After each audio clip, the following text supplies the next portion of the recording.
Isipin ang isang bansa na hinubog ng mga bala at nakatayo sa pinakamainit na guhit ng geopolitika sa planeta na may mga peklat ng libu-libong taon ng paglaban at kolonyalismo.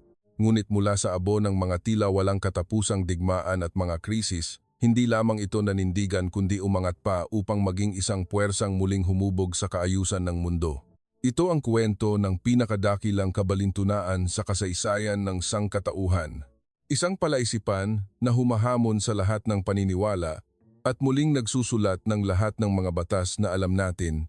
Kung ikaw ang Diyos at naglalaro ka ng isang simulation game ng pagbuo ng bansa na sumasaklaw sa isang kapuluan na may libu-libong isla, may mahabang baybayin na matatagpuan sa pinakabuhay na guhit ng geopolitika ng mundo, napapalibutan ng mga makapangyarihang bansa, at isinilang na may malalim na mga sugat ng pagkakabahagi, ano ang gagawin mo? Tiyak na itatapon mo ang datong iyon bilang isang nabigong plano. Nakatakdang bumagsak at magkawatak-watak mula pa sa simula dahil, sa lohika, iyan ang tamang sagot. Gayunpaman, sa totoong mundo, mayroong isang bansa na parang isang sistema ng error, isang bansang pangbaybayin na nagtataglay ng lahat ng mga kondisyong tiyak na magpapabagsak dito, ngunit ngayon ay umuusbong bilang isang superior na pinuno ng mundo. Kinakamot ng mga iskolar sa buong mundo ang kanilang mga ulo. Nagbubulungan ang mga dalubhasa sa militar na baka mga dayuhan sila. Ito ang pinakadakilang misteryo sa kasaysayan ng tao. Ang tahimik na higante na tinatawag na Pilipinas.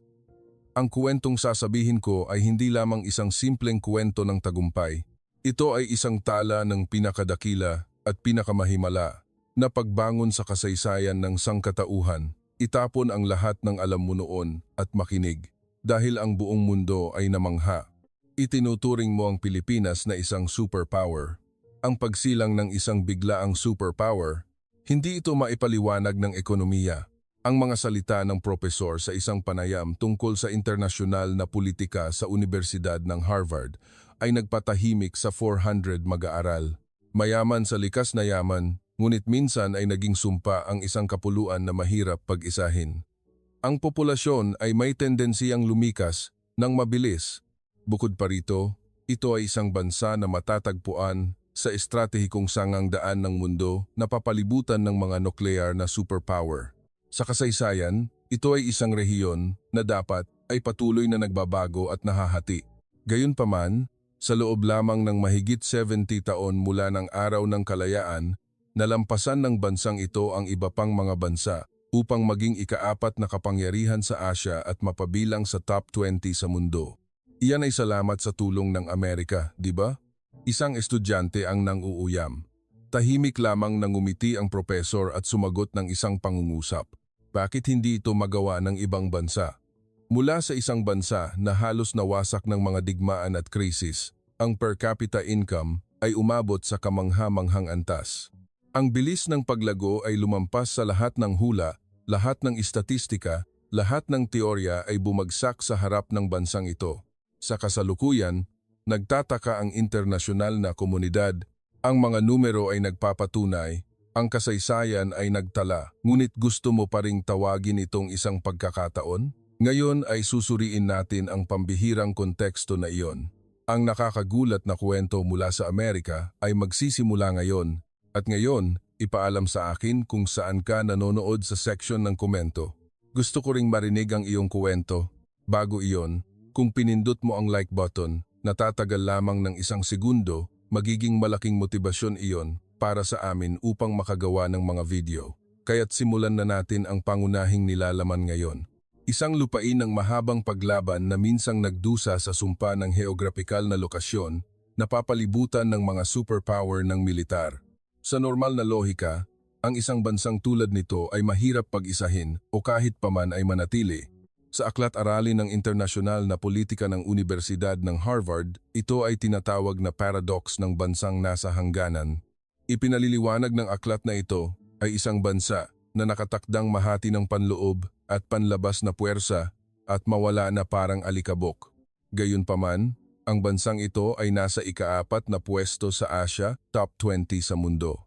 Ang heograpikal na lokasyon ay lubhang mapaghamon, Ang kasaysayan ay puno ng kaguluhan, ngunit sa loob lamang ng mahigit 70 taon, nalampasan nila ang mga kalaban sa Europa. Alam mo ba ito? Kumusta? Ako si Sofia. Ngayon ay mga unang araw ng 2026, ngunit ang alaala ng hapong iyon, ang araw na nasaksihan ko ng personal ang sandali na 400 katao ang natahimik sa Harvard Lecture Hall, ay nananatiling buo na parang kahapon lang. Huwebes, unang linggo ng Disyembre 2025, alas 2 ng hapon, puno ng mga estudyante ang malaking bulwagan sa pangunahing campus ng Universidad ng Harvard. Halos walang bakante ang 400 na upuang hagdanan at ilang estudyante ang kinailangan pang sumandal sa likod na pader para makatayo. Hindi lamang mula sa Departamento ng Internasyonal na Pag-aaral, kundi pati na rin mula sa ekonomiya, sosyolohiya at maging sa agham at inhinyeriya ang dumalo. Kumalat na ang bali-balita sa buong campus mula pa noong isang linggo. Magkakaroon ng espesyal na panayam si Professor Aline Dubois. Karaniwan, ito ay isang elective subject lamang na may mas mababa sa 100 kalahok. Ngunit ngayon ay iba. Sa malaking screen sa harap ng lecture hall ay mayroon lamang isang itim na screen. Sa podium ay mayroon lamang isang laptop at isang baso ng tubig. Maingay na umupo ang mga estudyante. Ilang kinuha ang kanilang smartphone upang suriin ang mga mensahe. Noon, tinanong ako ng kaibigan kong katabi ko, Sofia, bakit ka nandito? Hindi ito lecture sa sosyolohiya. Para sa akin, na nagpakadalubhasa sa internasyonal na pag-aaral, hindi ito isang sapilitan na lecture o may credit. Ngunit nagtataka lang ako, lalo na kapag binanggit nito ang pangalan na karaniwang tinatawag ng aking mga magulang na bayan. Si Professor Dubois ay isang iginagalang na Pranses na scholar, kilala sa kanyang matatalas at kritikal na pagsusuri ng mga post-kolonyal na bansa. Hindi ko pwedeng palampasin ang isang taong tulad niya na biglang mag-organisa ng isang espesyal na panayam tungkol sa isang bansa sa Timog Silangang Asya. Eksaktong alas 2 ng hapon, bumukas ang pinto ng lecture hall, pumasok si Professor Aline Dubois. Mga edad 60 ang profesor na may pilak na buhok na maayos na nakasuklay at matatalas na asul na mga mata. Suot niya ang isang klasikong tweed jacket na tipikal ng European academic circles sa ibabaw ng isang light blue na polo shirt. Ang dati maingay na lecture hall ay biglang natahimik. 400 pares ng mata ang nakatutok sa profesor. Tumayo ang profesor sa harap ng podium, dahan-dahang tumingin sa paligid ng silid, tahimik na binuksan ang kanyang laptop. Pagkatapos ng ilang sandali ng katahimikan, isang mapa ang lumitaw sa malaking screen. Mapa ng Timog Silangang Asya. Kinuha ng propesor ang isang laser pointer at itinuro ang screen. Tingnan ang rehiyong ito. Itinuro ng laser ang isang kapuluan na may libu-libong isla na nakaayos na parang isang kuwintas ng perlas sa dagat Timog China.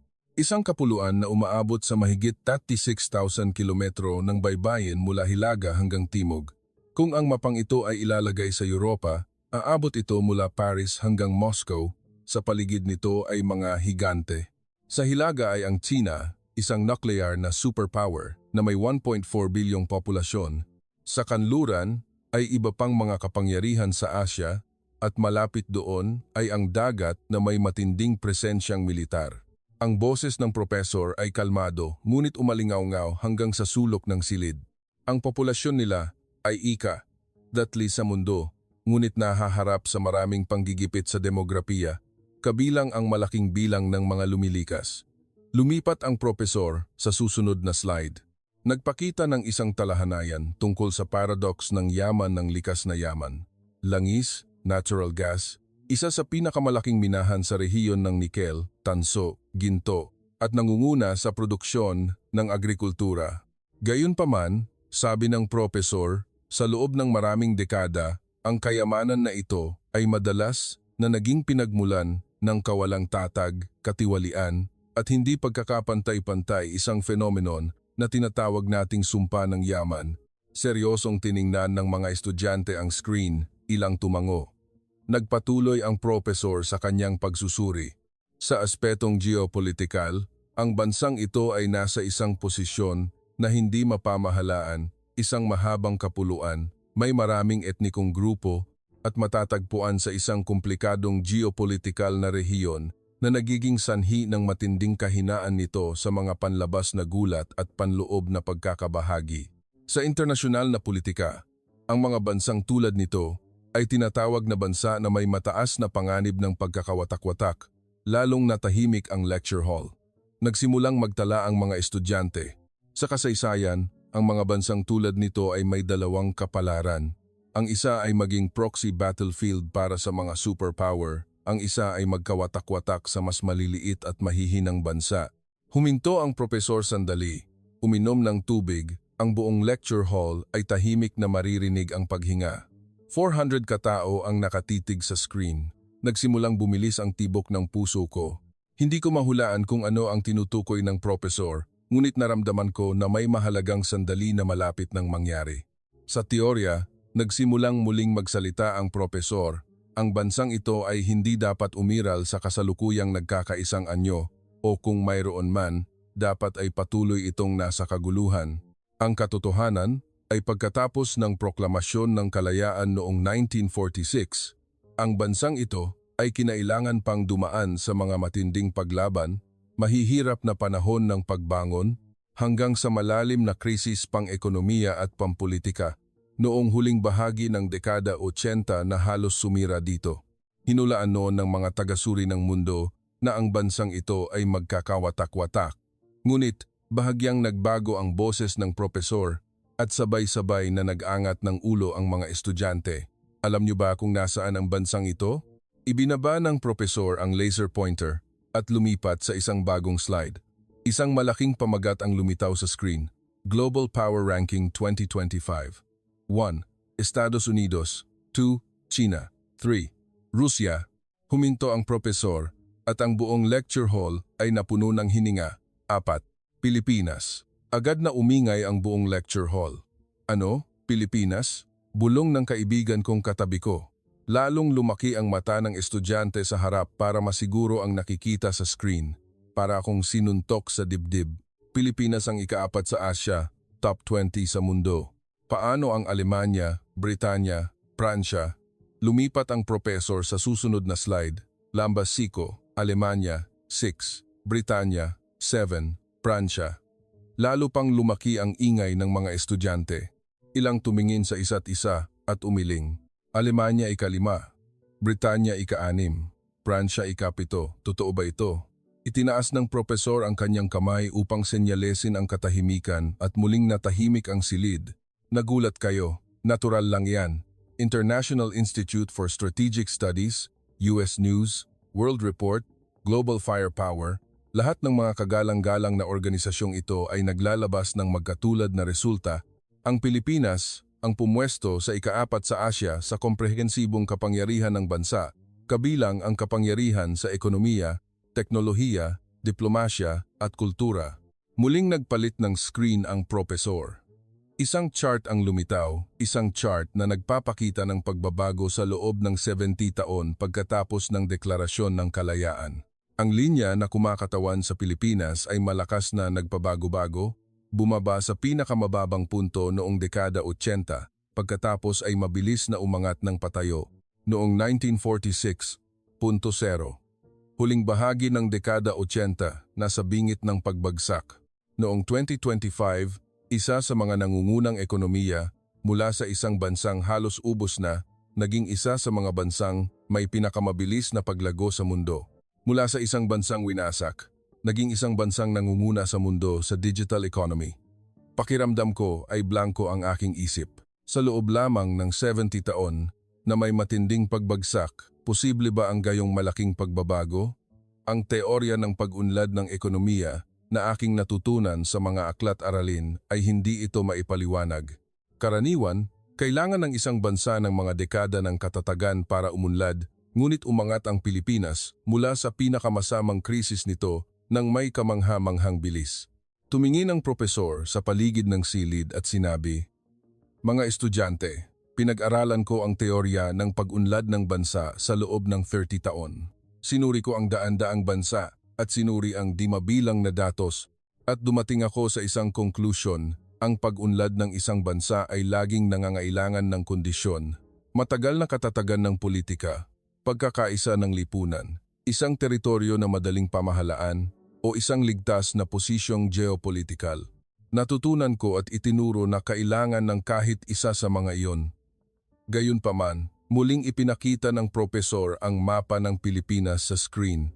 Ang bansang ito ay walang alinman sa mga kondisyong iyon. Ang kawalang tatag ng politika ay bahagi ng kanilang kasaysayan. Ang kanilang pagkakaiba-iba sa lipunan ay tunay na kamangha-mangha. Ang kanilang teritoryo ay napakahirap pamahalaan at sila ay laging nasa gitna ng kompetisyon ng mga superpower. Ngunit sila ay nasa ika-4 sa Asya. Bakit? Ang buong lecture hall ay muling nalubog sa katahimikan. 400 estudyante ang nagpipigil hininga habang tinitingnan ang propesor. Ito ang nais kong ibahagi sa inyo ngayon, sabi ng propesor. Ang Pilipinas ay isang bansa na sumira sa lahat ng umiiral na teorya. O sa madaling salita, sila ay isang bansa na lumikha ng isang bagong teorya. Ito ang tanging kaso sa kasaysayan ng sangkatauhan kung saan ang pinakamalaking kahinaan ay naging pinagmulan ng walang kaparis na lakas.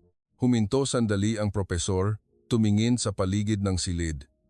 Mula Hulyo hanggang Mayo ngayong taon, binisita ko ang Pilipinas. Sa totoo lang, dumating ako na may kaisipan ng isang Europeanong scholar. Ang aking paunang hypothesis ay idokumento ang isang bansa na nahihirapan sa ilalim ng bigat ng sarili nitong mga kontradiksyon. Gayunpaman, nang ako ay bumalik, napagtanto ko na ang lahat ng mga teorya na itinuro ko sa loob ng 30 taon na nagmula sa pananaw ng kanluran ay hindi lamang mali kundi ganap na hindi sapat upang ipaliwanag ang aking nasaksihan. Nagsimulang bumilis ang tibok ng puso ko. Ang boses ng propesor ay puno ng katiyakan at ang kanyang mga mata ay mas matalas kaysa kailanman. Ang mga estudyante sa paligid ay sumandal sa unahan, walang lumalayo. Lumipat ang propesor sa huling slide. Sa screen ay mayroon lamang isang pangungusap, BNM 101 Theory Breaker, Pilipinas, ang nagbabasag ng teorya. Ngayon sasabihin ko sa inyo ang kanilang kwento. Nang magsimulang magsalita ang propesor, ganap na natahimik ang buong lecture hall. Dahan-dahang bumaba ang propesor mula sa podium at sinimulan ang kanyang kuwento. Noong Hulyo ngayong taon, sumakay ako ng direktang flight mula sa paliparan ng Paris papuntang paliparan ng Maynila. Ang flight ay tumagal ng mga 12 oras. Sa eroplano, binuksan ko ang aking laptop at sinuri ang draft ng aking thesis tungkol sa mga modelo ng pag-unlad ng ekonomiya sa Timog Silangang Asya. Ang dokumentong iyon ay puno ng datos at teorya na aking nakalap sa halos 30 taon. Ang Pilipinas ay isa lamang sa mga case study doon. Sa totoo lang, wala akong malaking inaasahan. Akala ko alam ko na ang lahat sa pamamagitan ng mga istatistika. Akala ko ang field trip ay isang formalidad lamang upang madagdagan ang kredibilidad ng thesis. Lumalapag ang eroplano sa paliparan ng Maynila kinabukasan ng umaga. Ang anunsyo sa eroplano ay umalingaw-ngaw sa Filipino at Ingles. Nagbigay ang mga flight attendant ng mga immigration form. Ang paliparan sa labas ng bintana ay malinis at maayos. Ang mga gusaling gawa sa salamin at bakal ay kumikislap sa sikat ng araw. Ang runway ay walang katapusan. Ang daanan ng eroplano patungo sa immigration check area ay walang alikabok. Ang sahig ay makintab na, parang salamin. Mataas ang kisame. At ang natural na ilaw ay bumuhos na nagpaliwanag sa buong lugar. Nang dumating ako sa immigration check area, mayroong daan-daang pasahero na nakapila ngunit walang kaguluhan. Dose-dosenang mga automated gate ang nakalagay at mabilis na dumaan ang mga pasaherong Pilipino. Marami rin ang mga counter para sa mga dayuhan. Mabilis at magalang ang mga immigration officer. Mabilis na nabawasan ang pila at mabilis ding dumating ang aking turno. Kinuha ng immigration officer ang aking pasaporte, iniskan ito at sinuri ang screen. Nangungulekta ng materyales para sa pananaliksik. Tama po. Nang sumagot ako, ngumiti siya at sinabing, "Naway maging masaya ang inyong paglamay," at ibinalik ang aking pasaporte. Ang buong proseso, kasama ang pagpaparehistro ng fingerprint, ay hindi umabot ng 10 minuto. Habang kinukuha ang aking bagahe, tumingin ako sa paligid. Ang mga signboard ay ipinapakita sa maraming wika at ang mga arrow ay malinaw, walang lugar para mawala. Nang dumating ako sa baggage carousel, umikot na ito at nagsimula ng lumabas ang mga bagahe. Agad na lumabas ang aking maleta. Sa Paris, ang paghihintay ng mahigit 30 minuto ay normal, ngunit dito ay iba. Pagkatapos dumaan sa customs at lumabas sa arrival hall, muli kong sinuri ang orasan, umabot lamang ng halos 30 minuto mula nang lumabas ng eroplano hanggang sa ganap na makalabas ng paliparan. Sa Amerika, ang 1.5 hanggang 2 oras ay karaniwan. Huminto ang propesor at uminom ng tubig. Nananatiling tahimik ang lecture hall. Nagtatala ang mga estudyante o seryosong nakatingin sa propesor. Kumonekta ako sa libreng wifi sa airport lounge. Hindi na kailangan ng komplikadong proseso. Nakakonekta ako sa loob lamang ng ilang segundo. Sinubukan kong suriin ang bilis. Kamangha-mangha ang bilis. Ang wifi sa mga paliparan sa Amerika ay kadalasang hindi makakonekta o napakabagal kung makakonekta. Ngunit dito, mas mabilis pa ito kaysa sa internet sa aking bahay. Naghanap ako ng ruta patungo sa istasyon ng tren ng LRT, MRT para makapunta sa syudad. Ayon sa mga signboard, nakarating ako sa lugar ng ticket gate. Ang schedule ng tren ay ipinapakita sa digital board. Ang susunod na tren ay darating sa tamang oras. Pumasok ang tren sa istasyon nang walang kahit isang segundong pagkaantala. Bumukas ang pinto at maayos na bumaba ang mga pasahero. Walang nagtutulakan, sumakay ako ng tren at umupo. Malinis ang upuan at tahimik sa loob ng tren. Nang umalis ang tren, mabilis na dumaan ang tanawin sa labas ng bintana. Mabilis na nakarating sa sentro ng syudad. Balak kong ilabas ang aking laptop para magtrabaho sa tren, ngunit nakatitig ako sa tanawin sa labas ng bintana. Maayos na nakahanay ang mga skyscraper. Malawak at malinis ang mga kalsada. Nakakita ko rin ang mga construction site, gumagalaw ang mga crane. Itinatayo ang mga gusali. Lahat ay gumagalaw, walang nakatigil. Sa istasyon, lumipat ako sa subway. Ayon sa mga signboard, nakarating ako sa platform ng subway line. Ang subway ay tumatakbo kada ilang minuto. Moderno ang tren, may platform screen doors para sa kaligtasan at may cool na aircon sa loob. Ang mga pasahero ay tahimik na nakaupo, tinitingnan ang kanilang smartphone o nagbabasa ng libro, napakatahimik. Walang maingay na nagtetelepono at walang malakas na nagpapatugtog ng musika. Bumaba ako sa isang central station at naglakad patungo sa hotel. Masikip ang mga kalsada ngunit walang kaguluhan. Ang mga bangketa ay maayos na pinlano at ang mga ilaw trapiko ay gumagana ng tumpak.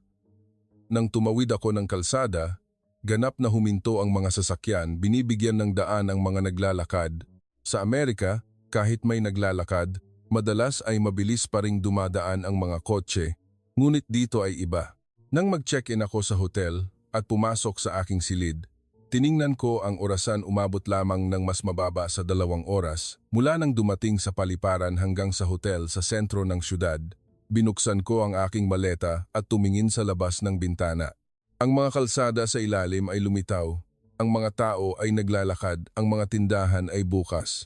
Maayos na nakahanay ang mga karatula, nakasulat sa Filipino, maayos na nakaayos ngunit may sariling kaayusan at estetika.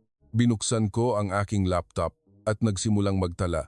Unang impresyon, gumagana ng perpekto ang sistema. Mula sa paliparan hanggang sa hotel, hindi ako kailanman naipit o naligaw. Lahat ay konektado at lahat ay gumagana ng tumpak. Hindi ito isang pagkakataon, ito ay isang sistema na idinisenyo. Habang nagtatype ako, isang kakaibang pakiramdam ang lumitaw, isang pakiramdam na mayroong ibang-iba sa aking inaasahan. Tumingin ang propesor sa paligid ng silid at nagpatuloy sa kanyang kuwento. Gabing iyon, naglakad ako sa mga kalsada gabi na, ngunit maliwanag pa rin ang mga kalsada at napakasikip. Ang mga babae ay naglalakad ng mag-isa nang walang nakakaramdam ng kawalan ng katiyakan. Pumasok ako sa isang convenience store para bumili ng tubig. Bukas ang tindahan ng 24 oras. Napakabait ng mga empleyado. Kumusta po kayo? Isang boses na puno ng enerhiya sa cashier. Mayroon ding mga automated payment machine. Mabilis akong lumabas ng tindahan at nagpatuloy sa paglalakad. Lumiko sa isang maliit na eskinita. Ang eskinita ay maliwanag at malinis din, halos walang basura. Simula kinabukasan, sinimulan kong mangolekta ng mga dokumento ng seryoso. Pumunta ako sa pambansang aklatan upang maghanap ng mga dokumentong may kaugnayan sa pag-unlad ng ekonomiya at sinuri ang mga estatistika, ang mga numero na alam ko, ang bilis ng paglago ng ekonomiya, halaga ng export, GDP per capita, lahat ng ito ay mga numero na balak kong sipiin sa aking thesis. Gayunpaman, ang aking naramdaman habang naglalakad sa mga kalsada ay lubos na naiiba sa mga numerong iyon. Ilang araw pagkatapos, habang naglalakad sa syudad, huminto ako sa isang bus stop, mainit noon. Sa bus stop, may fog system na nagpapalamig para sa mga naghihintay. Nang umupo ako, may anunsyo ng libreng Wi-Fi. Ang electronic board ay nagpapakita ng real-time na oras ng pagdating ng bus. Nag-aalangan akong nagtanong sa isang empleyado ng opisina na Pilipino na nakatayo sa tabi. Paumanhin po, ang bus stop ba na ito ay malamig lamang tuwing tag-init? Ngumiti siya at sinabi, mayroon din itong sistema para palamigin sa tag-init at panatilihing komportable sa anumang panahon. Hindi ako makapagsalita. Sa Boston, kailangan naming maghintay ng bus sa napakalamig na panahon sa isang bus stop na walang kahit bubong. Para maiwasan ang ulan at hangin, dinirekta ng propesor ang screen at lumitaw ang isang larawan ng bus stop. Malinis at praktikal ang disenyo nito. Nakatitig ang mga estudyante sa lecture hall sa screen, ilang tumingin sa isa't isa na may pagtataka. Ito ay isang ordinaryong bus stop sa Pilipinas, sabi ng propesor, hindi isang espesyal na lugar. Ito ay isang tanawin na makikita kahit saan sa siyudad. Isang kamay ang umangat mula sa likod ng silid. Ito si Michael, isang exchange student. Siya ay isang mahusay na estudyante na nagtapos mula sa isang prestihiyosong unibersidad at kasalukuyang nag-aaral ng master's degree sa Harvard. Kilala siya sa kanyang matatalas na tanong sa mga diskusyon. Propesor, paumanhin, pwede po bang magtanong? Tumango ang propesor. Oo naman. Tumayo si Michael mula sa kanyang upuan. Binuksan ang kanyang laptop. Binanggit niyo ang pag-unlad ng Pilipinas, ngunit mayroon akong ilang inihandang materyales. Hindi ba ang kanilang pag-unlad ng ekonomiya ay lubhang nakasalalay sa foreign investment at technology transfer sa panahon ng kanilang pagbabago? Ang mga pagsusuri ay nagpapahiwatig na kung wala ang pundasyon na itinayo sa panahong iyon, hindi magiging posible ang modernong Pilipinas. Ang boses niya ay kalmado, ngunit puno ng kumpiyansa. Ang buong lecture hall ay natahimik. Ang mga mata ng mga estudyante ay naglipatan mula sa propesor patungo kay Michael. Muling bumilis ang tibok ng puso ko.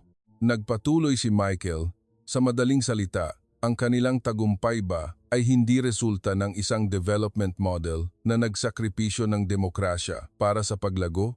Tahimik ang propesor sandali at ang buong lecture hall ay nagpipigil hininga. Pagkatapos, nagsalita ang propesor. Isang napakahalagang tanong. Tama si Michael, ang pag-unlad ng Pilipinas ay pinasimulan ng modelong iyon. Ngunit ang pinakamahalaga at madalas na nakakalimutan ay ang nangyari pagkatapos noong dekada 80. Halos bumagsak ang modelong iyon. Ang bansa ay nawasak ng krisis pang-ekonomiya, kawalang tatag ng lipunan at nasa bingit ng pagkakawatak-watak. Maraming bansa ang dumaan sa magkatulad na krisis at hindi kailanman ganap na nakabawi. Kaya ang tanong ay bakit ang Pilipinas lamang ang hindi lamang nakabawi, kundi matagumpay na nagbago sa isang dinamikong demokrasya at nagpatuloy na lumago sa isang bagong antas. Balak ni Michael na may idagdag pa, ngunit itinaas ng propesor ang kanyang kamay upang senyalisin, maghintay sandali, ipapaalam ko sa inyo ang isang mas mahalagang katotohanan. Lumipat ang propesor sa susunod na slide. Lumitaw sa screen ang mga makasaysayang dokumento.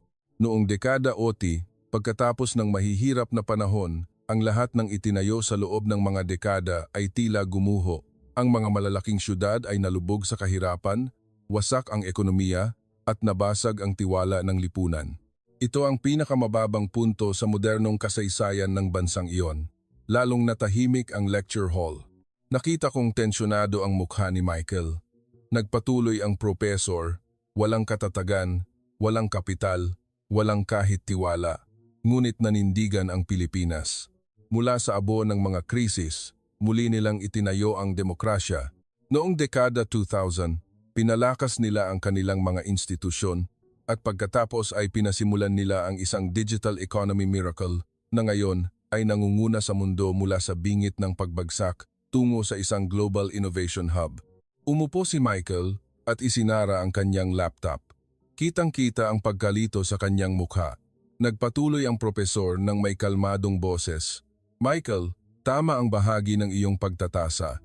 Natuto sila mula sa ibang mga modelo, ngunit hindi lamang sila gumaya, sila ay nadapa at natuto mula sa pagkadapa. Binago nila ng husto ang kanilang modelo. Pinatunayan nila na ang demokrasya paglago ay maaaring magkasama. Iyan ang diwa ng pagbabago ng Pilipinas.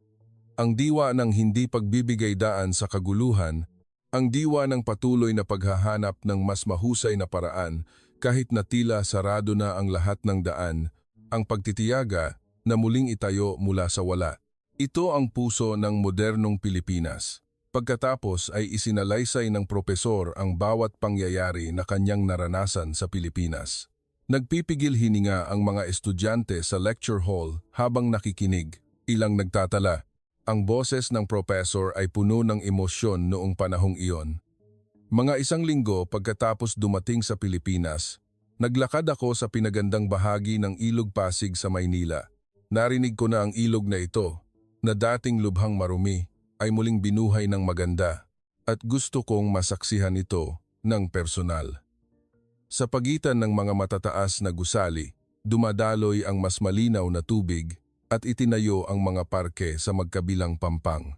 Hindi ako makapaniwala na ang isang ilog na dating tinawag na isa sa pinakamarumi sa mundo ay maaaring magsimulang muling mabuhay sa gitna ng syudad. Nakatayo ako at tiningnan ang tanawing iyon ng matagal. Naalala ko ang ilog Seine sa Paris, kung saan ako ipinanganak at lumaki. Ngunit iyon ay ibang tanawin lamang kumpara sa isang lugar kung saan ang ecosystem ay nagsusumikap na muling mabuhay. Ngunit sa ilog na ito sa puso ng Maynila, nagsimula nang bumalik ang mga isda, nagsisimula nang magpahinga ang mga tao sa pampang. Ang mas kamangha-mangha ay ito ang resulta ng napakahirap na pagsisikap na tumagal ng maraming taon. Hindi nila binitawan ang isang maruming ilog, kundi sinubukan itong buhayin. Kung titingnan lamang ang economic efficiency, marahil ay mas madaling sementuhin ito. Ngunit pinili ng Pilipinas na mamuhay ng magkasundo, sabi ng propesor. Nang sandaling iyon, napagtanto ko na ang Pilipinas ay hindi lamang isang bansa na naghahangad ng paglago ng ekonomiya, ito ay isang bansa na nagsimulang mag-alala tungkol sa pagkakasundo sa kalikasan at kalidad ng buhay ng mga tao. Habang naglalakad ako sa pampang ng ilog, nakita ko ang mga tao na nakaupo sa mga batong upuan at nagpapahinga, mga bata na naglalaro, mga magkasintahan na naglalakad na magkahawak kamay. Naisip ko, ito ay isang bansa na nakatuon sa mga tao. Agad na ipinakita ng propesor ang isang larawan ng ilog sa screen. Malinaw ang larawan ng dumadaloy na tubig at ng mga parke sa pampang. Alam niyo ba kung bakit mahalaga ito? Hindi isinasakripisyo ng Pilipinas ang anumang bagay para sa kaginhawaan. Gumagamit sila ng teknolohiya upang subukang ibalik ang kapaligiran. Ilang araw pagkatapos, nagkaroon ako ng pagkakataong bisitahin ang isang high-tech na pabrika sa Pilipinas. Ito ay isang pabrika na gumagawa ng semiconductor chip sa isang probinsya. At pinayagan akong bumisita na may espesyal na permit sa loob ng pabrika, malinis na parang operating room. Ipinaliwanag ng isang gabay na inhinyero, pinoproseso namin ang silicon upang lumikha ng mga chip na ginagamit sa mga elektronikong kagamitan sa buong mundo. Ito ay isang sangkap na nangangailangan ng advanced na teknolohiya at mataas na katumpakan. Hindi magagawa ng mundo ang digital transformation nang wala ang material na ito. Sinabi nila na kahit subukan ng ibang bansa na magtayo ng magkatulad na industriya, hindi sila makakalaban sa aming kadalubhasaan at laki ng operasyon dito. Nang marinig ko iyon, naintindihan ko ang konteksto. Hindi lamang ito ordinaryong produksyon. Ang ika-21 siglo ay pinangungunahan ng mga pangunahing materyales at teknolohiya. Sabi ng propesor, mga smartphone, electric car, baterya lahat ay nakasalalay sa mga materyales mula sa Pilipinas. Maraming bansa ang nag-assemble ng mga huling produkto ngunit ang mga bansang kumokontrol sa pangunahing raw materials ay napakalimitado. Hawak ngayon ng Pilipinas ang susi na iyon. Lumipat ang slide sa larawan ng digital ecosystem. Tingnan ang Maharlika Motors, isang kumpanyang nagsimula sa paggawa ng sasakyan na ngayon ay naging isang operating system para sa pang-araw-araw na buhay ng milyon-milyong tao. Ito ay hindi panggagaya sa Tesla, ito ay isang inobasyon na isinilang mula sa mga natatanging lokal na pangangailangan at ngayon ay pinag-aaralan ng buong mundo. Ang susunod na slide ay nagpakita ng teknolohikal na kakayahan ng mga kagamitan sa pagtatanggol Sandata Corp, isang korporasyon ng estado na kasalukuyang gumagawa ng mga advanced na sasakyang pandigma kabilang ang mga submarino. Sinusubukan nilang panatilihin ang katahimikan ayon sa patakaran ng sariling pagtatanggol, ngunit ang kanilang tunay na kapangyarihan ay nasa isang antas na lubos na iginagalang ng mga kalapit na bansa. Huminto sandali ang propesor at tumingin sa paligid ng silid. Mga estudyante, ngayon hindi lamang ang Pilipinas, kundi marami ring maunlad na bansa ang may magkatulad na pag-iisip, ang pagnanais na pagyamanin ang bansa. Ngunit ang dahilan kung bakit espesyal ang Pilipinas ay ito. Sa ugat ng pagnanais na iyon ay isang mapait na karanasan na naging lakas. Lumipat ang slide sa larawan ng mga kalamidad sa Pilipinas. Matatagpuan sa isang rehiyon na madalas daanan ng bagyo at baha, kinailangan nilang labanan ang di mabilang na bagyo, baha at pagguho ng lupa. Sa bawat pagkakataon, nawawala sa kanila ang lahat, ngunit hindi sila kailanman sumuko. Tingnan ang mga makasaysayang baha sa gitnang Luzon at Silangang Visayas, isa sa mga pinakamasamang natural na kalamidad sa modernong kasaysayan. Inakala ng mundo na tapos na ang gitnang Luzon at ang Pilipinas, ngunit ano ang ginawa ng mga tao sa buong bansa? Walang pagnanakaw, walang kaguluhan, nagpadala sila ng mga voluntaryo, nag-ambagan. Nagkaisa sila sa isang diwa na tinatawag nilang bayanihan. Ang tanawin ng mga ordinaryong tao mula sa iba't ibang etniko at relihiyon na tumulong, nagtatrabaho ng walang pansariling interes. Sa anong bansa ito maaaring mangyari sa ganitong kalaki? Lalo pang lumakas ang boses ng propesor. Ang mga Pilipino ay isang lahing lalong lumalakas kapag nahaharap sa krisis, mayroon silang DNA upang malampasan ang kahirapan, diwa ng pagtutulungan, pagmamalasakit sa kapwa, kakayahang magkaisa sa pagkakaiba-iba. Ito ang tunay na dahilan kung bakit umangat ang Pilipinas. Ang buong lecture hall ay ganap na natahimik. Nagpipigil hininga ang mga estudyante habang tinitingnan ang propesor. Naramdaman ko na may mainit na bumabalong mula sa kaibuturan ng aking dibdib. Sinabi ng propesor ang kanyang huling mga salita. Katapusan ng Agosto, bumalik ako sa Paris. Sa flight pabalik, patuloy akong nag-iisip. Alam ko ang mga estatistika, alam ko ang lahat sa pamamagitan ng mga numero. Ngunit ang katotohanan ay iba. Ang Pilipinas ay hindi lamang isang bansa na may advanced na ekonomiya, ito ay isang bansa na may ibang diwa. Sinubukan kong baguhin ang koleksyon ng mga resulta ng pananaliksik na aking naipon sa loob ng 30 taon. Ngunit nang isusulat ko ang unang pangungusap, napagtanto ko na hindi ito maipaliwanag ng teoryang ito. Ang teorya na ang pagkakaiba-iba ay isang kahinaan. Ang teorya na ang natural na kalamidad ay sisira sa isang bansa, lahat ay mali. Ang Pilipinas ay naging isang superpower sa pamamagitan ng pagtanggap sa pagkakaiba-iba nito at lumakas pagkatapos ng bawat kalamidad. Isang bansa na ginawang biyaya ang sumpa ng heograpiya. Isang bansang pangbaybayin na ngayon ay nagkakaisa sa mundo. Paano nangyari iyon? Mayroon lamang isang sagot ang mga tao. Iyan ang diwa ng mga Pilipino. Lumipat ang propesor sa susunod na slide. Lumitaw sa screen ang larawan ng mga tagahanga ng kultura ng Pilipinas sa buong mundo. Ang mga taong kabilang sa iba't ibang lahi ay nasisiyahan sa Filipiniana at Barong Tagalog, nag-aaral ng mga instrumentong etniko at tinatangkilik ang lutuing Pilipino. Sabi ng propesor, ang Pilipinas ay hindi lamang isang bansa na may kapangyarihang militar at ekonomiya, ito ay isang bansa na kinokontrol ang mundo sa pamamagitan ng kultura. Narinig niyo na ba ang alon ng Pinoy? Ang mga kabataan sa Amerika at Europa ay nag-aaral ng Filipino, kumakain ng adobo at sinigang, at nanonood ng mga pelikulang Pilipino, naantig sila ng mga kuwento ng Pilipinas at nakikiisa sa mga pagpapahalaga ng Pilipinas, pagmamahal sa pamilya, pagkakasundo, pagtatagumpay sa kagipitan, at pagiging makatao. Ang nilalaman ng Pilipinas ay nagtataglay ng isang natatanging damdamin. Nakita kong tumango ang ilang estudyante sa paligid ng silid. Hindi lamang ito kuwento ng libangan ng imahe ng bansa, ay nagbago mula sa tawag na Sick Man of Asia tungo sa isang bansa na gustong bisitahin ng mga tao, isang bansa na gustong tirhan ng mga tao. Lumipat ang slide sa larawan ng isang kalsada sa Manhattan, New York. Isang mahabang pila ng mga tao ang nakatayo sa harap ng isang adobo restaurant. Ang mga high-end na sinigang restaurant ay laging puno. Ipinaliwanag ng propesor, sa culinary capital ng mundo, ang adobo at sinigang ay kinilala bilang isa sa mga pinakamasarap na pagkain sa mundo ng maraming beses. Masustansiya, komplikado, masarap. Maging sa Paris, ganoon din.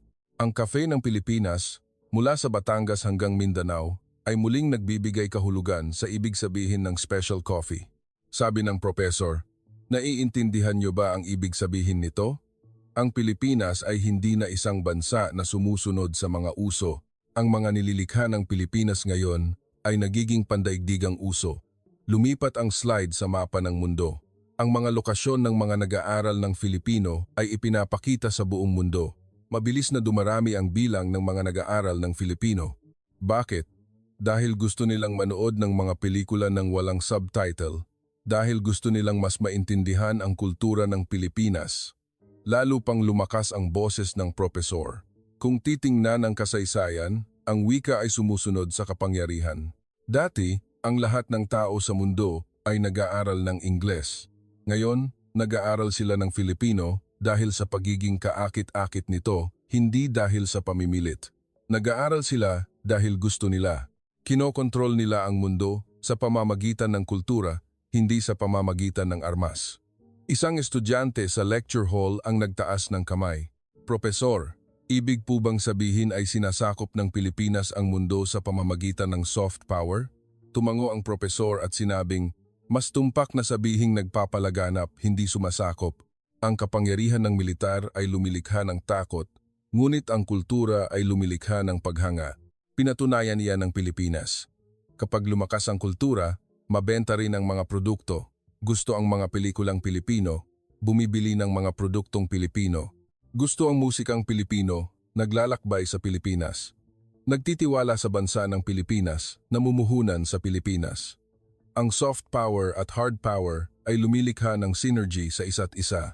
Lumitaw ang larawan ng pasaporte ng Pilipinas sa slide.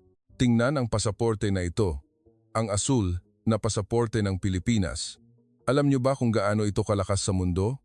Kabilang ito sa pinakamalakas sa mundo sa Henley Passport Index. Ito ay isa sa mga bansa na may pinakamaraming bansang maaaring bisitahin ng walang bisa sa mundo. Bakit? Dahil saan man magpunta ang mga Pilipino, sila ay malugod na tinatanggap, sila ay gumagasta, may mabuting ugali, hindi gumagawa ng krimen, hindi ilegal na nananatili. Ito ang antas ng pagtitiwala ng bansa na itinayo mula sa katapatan at civic consciousness na ipinakita ng bawat Pilipino sa ibang bansa sa loob ng maraming dekada. Nanginginig ang boses ng propesor. Mayroong isang kwento na nagpapakita ng pagtitiwalang ito. Alam niyo ba ang tungkol sa diplomasya ng kawayan ng Pilipinas? Sila ay aktibong kasapi sa pagtataguyod ng pandaigdigang kapayapaan at pagtutulungan, hindi kumakampi sa sinumang superpower. Kapag kailangan ng ibang bansa ng tulong, ang Pilipinas ay laging isa sa mga unang nagpapadala ng peacekeeping force o humanitarian aid. Bakit sila tumutulong? Dahil mayaman ang Pilipinas? Hindi. Dahil ang Pilipinas ay isang tapat na kaibigan na nakakaintindi ng paghihirap at hindi kailanman nakakalimot sa pagkakaibigan. Iyan ang lakas ng diplomasya ng Pilipinas. Naramdaman ko na umiinit ang aking dibdib. Pinupunasan ng kaibigan kong katabi ko ang kanyang mga luha. Ang estudyante sa harap ay malalim na tumango. Hindi gumagamit ng kapangyarihan upang mang-api, kundi gumagamit ng tiwala upang makuha ang puso. Iyan ang larawan ng isang tunay na superpower sa ika-21 siglo. Mas naiintindihan ng Pilipinas ang kalupitan ng pagkakabahagi at pananakop kaysa sinuman. Sa makatuwid, mas naiintindihan nila ang halaga ng pagkakaisa at kapayapaan kaysa sinuman. Iyan ang dahilan kung bakit sila pinagkakatiwalaan ng buong mundo. Itinaas ng propesor ang kanyang boses. Wala silang ideal na geographical o sosyal na kondisyon, ngunit ang Pilipinas ay may mga tao. Ang mga taong naglinis ng mga labi ng digmaan at muling itinayo ang demokrasya. Ang mga artisan na nag-alay ng kanilang buong buhay upang mapanatili ang mga tradisyon. Ang mga mamamayan na nagpapanatili ng kaayusan at nagtutulungan kapag naganap ang malalaking kalamidad. Ang diwa ng pagkakaisa, malaking pagkakaisa ng maraming etnikong grupo. Ito ang pinakamalakas na yaman ng Pilipinas. Ang buong lecture hall ay ganap na natahimik. Ilang estudyante ang umiyak. Lumipat ang propesor sa huling slide. Noong 1986, inakala ng lahat na tapos na ang lahat. Ngunit para sa kanila, iyon ay ang simula ang diwa ng pagbabago, ang diwa ng pagtutulungan, ang katatagan. Ang DNA na ito ang lumikha sa Pilipinas ngayon. Ang Pilipinas ay hindi isang bansa na sumisira ng teorya. Sila ay isang bansa na nagpapakita sa atin ng isang bagong modelo ng sibilisasyon. Pinatunayan nila na ang pagkakaiba-iba at pagkakaisa, ang kayamanan sa material at ang kadakilaan sa espiritu ay maaaring magkasama. Dahan-dahang bumaba ang propesor mula sa podium at naglakad sa gitna ng silid. Nagtuturo ako sa lecture hall na ito sa loob ng 30 taon bilang isang Pranses. Dati, ang aming bansa ay may direktang kaugnayan sa ilang bansa sa Asya at dumating ako upang pag-aralan ang isang bansa na dumaan sa matinding kolonisasyon at pagbangon. Sa halip, natagpuan ko ang isang gurong Pilipino na nagturo sa akin na ang tunay na sukatan ng isang bansa ay hindi ang kayamanan o ang nakaraan nito, kundi ang kakayahang magpatawad, magkaisa, at bumuo ng isang kinabukasan mula sa imposible. Sinabi ng propesor ang kanyang huling mga salita, ang tunay na tagumpay ay hindi ang manalo sa digmaan, kundi ang makuha ang puso ng mga tao sa buong mundo. Kinukuha ng Pilipinas ang puso ng mga tao sa pamamagitan ng kultura, sa pamamagitan ng pagkain, sa pamamagitan ng teknolohiya, at sa pamamagitan ng katapatan. Ito ang pinakamalaking kapangyarihan. Ito ang pinakamatatag na tagumpay. Maraming salamat sa pakikinig sa aking kwento. Malalim na yumuko ang propesor. Agad na umalingaw-ngaw ang buong lecture hall. Sabay-sabay na tumayo ang 400 estudyante. Ang palakpakan ay umalingaw-ngaw na parang kulog, bumalot sa buong silid. Ilang estudyante ang sumigaw. Nananatiling nakayuko ang propesor, bahagyang namumula ang kanyang mga mata. Ang palakpakan ay walang humpay. Sa loob ng mahabang panahon, patuloy na pumapalakpak ang mga estudyante. Ilang umiyak, maging si Michael, na nag-aalinlangan sa simula, ay tumayo at pumalakpak. Nawala ang mapanuring ngiti sa kanyang mukha, pinalitan ng paggalang. Dahan-dahan din akong tumayo, nanginginig ang aking mga binti. May mainit na damdamin na bumabalong mula sa kaibuturan ng aking dibdib. Pumalakpak ako at tiningnan ang propesor. Ang marinig ang mga papuring ito mula sa isang Pranses na propesor, ibang pakiramdam. Hindi lamang ito pagkilala, ito ay isang pagkakasundo. Tumingin din ang propesor sa mga estudyante at tumango. Sa labas ng bulusan, mausisa ang mga tao na binubuksan ang pinto para tignan. Pagkatapos ng ilang sandali, sa wakas ay humina ang palakpakan. Isa-isa silang nagsimulang umalis sa kanilang mga upuan. Ilang lumapit sa propesor para makipagkamay. Inayos ko ang aking mga gamit at tumingin sa paligid. Ibang pakiramdam ang silid. Ito pa rin ang silid na iyon, ngunit pakiramdam ko ay nagbago ang lahat. Ang paraan ng pagtingin ko sa mundo ay nagbago. Lumabas ako sa pasilyo. Nagtipon ang mga estudyante sa maliliit na grupo at nag-uusap. Pinag-uusapan nila ang Pilipinas. Ilang kumuha ng kanilang smartphone para maghanap ng impormasyon sa paglalakbay patungo sa Pilipinas. Lumapit sa akin ang kaibigan kong katabi ko. Sofia, hindi ako makapaniwala. Ang Pilipinas ba talaga ay ganoon kagandang bansa? Tumango ako. Hindi ako makapagsalita. Tumingin ako sa labas ng bintana. Lumitaw ang Harvard campus. Ang mga estudyante ay naglalakad, ang mainit na sikat ng araw ng Taglagas ay nagliliwanag. Bigla akong napaisip, gusto kong pumunta sa Pilipinas.